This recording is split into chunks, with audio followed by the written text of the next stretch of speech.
Hi, I'm Dr. Kenny Levine. Welcome back to Health Talk.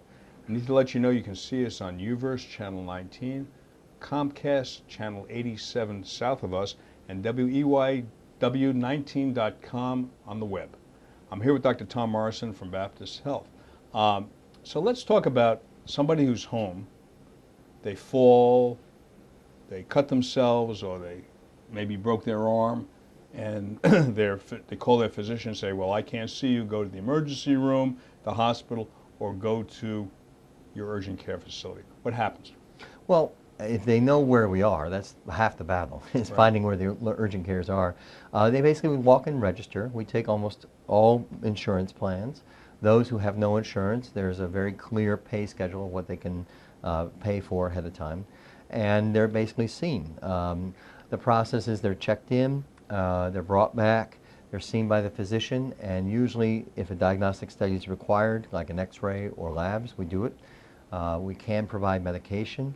We have a pay scale for that. Some medicines we are able to provide for free, others for $5 or $10, and they can walk out the door. So far we have 96% are in and out of the door in less than 2 hours. Really? Yes. That's amazing. Yes. I happen to have a cousin who's a physician. He told me he went to see a physician for a orthopedic procedure. He said he was in his office for 10 hours. We're going to see more and more of that occurring. So the urgent cares are going to be a nice resource for people to access care.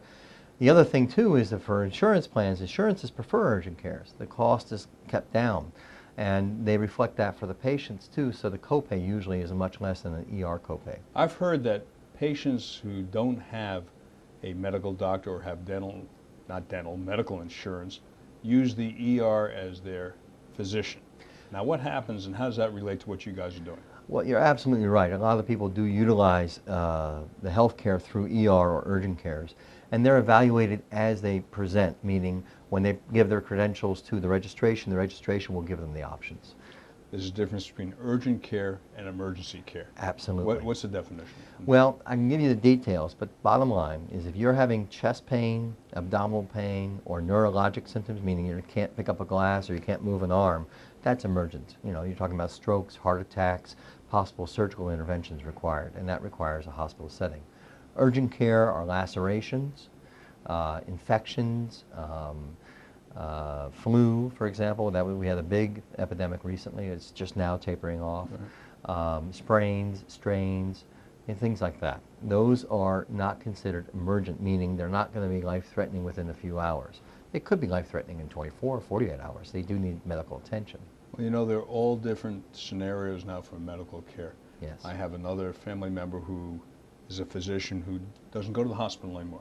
They're hospitalists. Right. I have another cousin who is a physician, does go see his patients in the hospital, and that's a big part of his practice. Mm-hmm. So this is just another avenue for patients who don't have the life-threatening emergencies but need some type of care in between. Is that right? Exactly, exactly. Okay. Is there a differentiation between your facilities, or are they all the same? You know what?